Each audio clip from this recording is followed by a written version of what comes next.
আঙ্গুল ফাটালে একটা রোগের হাত থেকে আপনি কোনোদিন বাঁচতে পারবেন না।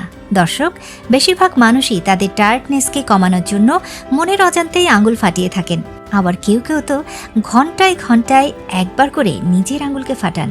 দেখে মনে হয় যেন এটা তাদের একটা মানসিক রোগ। দেখুন, আপনি যে কারণেই আপনার নিজের আঙ্গুলকে ফাটান না কেন, এই আঙ্গুল ফাটানোর পূর্বে আপনার জানা উচিত আপনার আঙ্গুলটা কেন ফাটে, কেন এই শব্দটা তৈরি হয়, আর আঙ্গুল ফাটানোর মাধ্যমে আপনার বডির গুরুত্বপূর্ণ লিকুইডকে যে আপনি ভেঙে দিচ্ছেন, আর এর ফলে আপনি কিভাবে আর্থ্রাইটিসে আক্রান্ত হতে পারেন সেটাও আপনাকে জানাবো। দর্শক, শুরুতেই আঙ্গুল ফাটানোর পর কেন শব্দ হয় সেটা একটু জেনে নেওয়া যাক। আর এই কারণটা জানলেই আপনি বুঝতে পারবেন কতখানি ভয়ঙ্কর হচ্ছে এই আঙ্গুল ফোটানোর ফল। দেখুন, সাধারণত গুরুত্বপূর্ণ মেশিনের বেয়ারিং যেখানে থাকে সেখানে ভালোভাবে কাজ করার জন্য কিছুদিন পর পর তেল দেয়া হয়, যার ফলে মেশিনটি খুব স্মুথলি কাজ করে, সেটা গাড়ি বা কারখানার মেশিন হোক। তেমনি আমাদের হাত যেখানে জয়েন্ট রয়েছে, মানে যে জায়গাতে একটা হাড় আরেকটা হাড়ের সাথে একটু বাঁকা জয়েন্ট সৃষ্টি হয়েছে, সেখানেও কিন্তু মহান আল্লাহ তাআলার হুকুমে এরকম একটা প্রাকৃতিক লুব্রিকেন্ট সৃষ্টি হয় বেয়ারিং এর মতো। একে চিকিৎসা বিজ্ঞানের ভাষায় বলা হয় সিনোভিয়াল ফ্লুইড। এই ফ্লুইডটা কিছুক্ষণ পর পর তরল পদার্থ জমা করে যাতে ওই জয়েন্টগুলো স্মুথলি মুভমেন্ট করতে পারে, যার কারণে আমাদের হাড়গুলো একটি আরেকটির সাথে ঘষা লাগে না। এই ফ্লুইডগুলোর কারণে মানব শরীরে এতগুলো জয়েন্ট থাকার পরও মানুষ খুব স্মুথলি এগুলো ভাঁজ করতে পারছে, নাড়াচাড়া করতে পারছে, অ্যাঙ্গেল করতে পারছে, বাঁকা করতে পারছে। আর এই লিকুইড যদি না থাকে তাহলে বুঝতেই পারছেন ঘষা লেগে লেগে এই জয়েন্ট ফুলে যাবে, হাড় ক্ষয় হয়ে যাবে, যেটা আবার অনেকের হয়। এবং এই লিকুইড না থাকলে প্রচন্ড ব্যথায় কোনো মানুষ তার শরীরের কোনো জয়েন্টেই নাড়াচাড়া করতে পারবে না। আর এরকম ব্যথার সৃষ্টি হলে সেটাকে বলা হয় মেডিকেলের ভাষায় আর্থ্রাইটিস বা জয়েন্ট পেইন। এবার এই হাড়ের জয়েন্টে কিছু সময় কার্বন ডাইঅক্সাইড বেড়ে যায় এবং বুদবুদ তৈরি হয়। ঘন পানির ভিতরে যেমন থাকে সেরকম বুদবুদ টাইপের কিছু জিনিস তৈরি হয়। এটা মহান সৃষ্টিকর্তার হুকুম।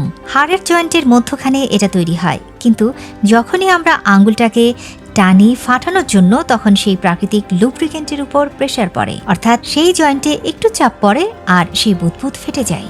অর্থাৎ প্রাকৃতিক লুব্রিকেন্ট যে দুইটা হাড়ের মধ্যে রয়েছে সেই লুব্রিকেন্টকে ফাটিয়ে শব্দ সৃষ্টি করে আমরা মজা পাই, আর এই শব্দটা অনেকে এনজয় করে, তাই তারা বারবার আঙ্গুল ফোটান। আশা করি আপনারা বুঝতে পেরেছেন কেন আঙ্গুল ফাটালে আওয়াজ তৈরি হয়।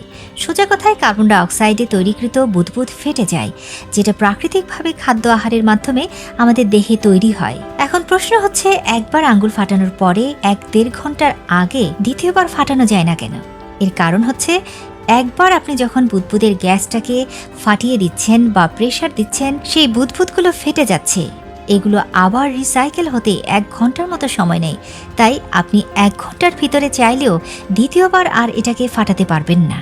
এখন আসুন, এই আঙ্গুল ফাটানো যে কত খারাপ তার পিছনে কি ভয়াবহ বিপদ লুকিয়ে রয়েছে এটা আপনাদের জানিয়ে দিচ্ছি। দেখুন, সর্বপ্রথম হচ্ছে আমাদের হাড়ের মধ্যখানে দুটি গ্যাপ কমে যায় অথবা লিকুইড সরে যায়। তখন হাড় ঘষা লেগে যাবে এবং ঘষতে ঘষতে একটা পর্যায়ে হাড় ক্ষয় হয়ে যেতে পারে, যার ফলে জয়েন্ট পেইন শুরু হয়ে যাবে।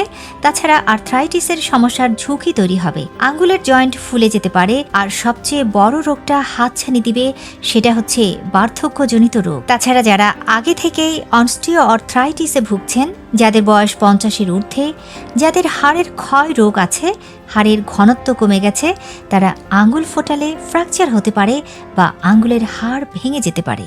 এগুলো কিন্তু অল্প বয়সে আপনার মধ্যে হতে থাকবে, অর্থাৎ আঙ্গুল যখনই আপনি ফাটাচ্ছেন তখনই ভেতরের গ্যাসটা সরে যাবে এবং লিকুইড নষ্ট হয়ে যাবে। অনেক রিসার্চ করা হয় এই আঙ্গুল ফাটানোকে নিয়ে এবং গবেষণার ফলাফলে উঠে আসে যে এই আঙ্গুল যে যত বেশি ফোটাবে ততই তার আঙ্গুলের ভেতরে থাকা লিকুইড কমে যাবে।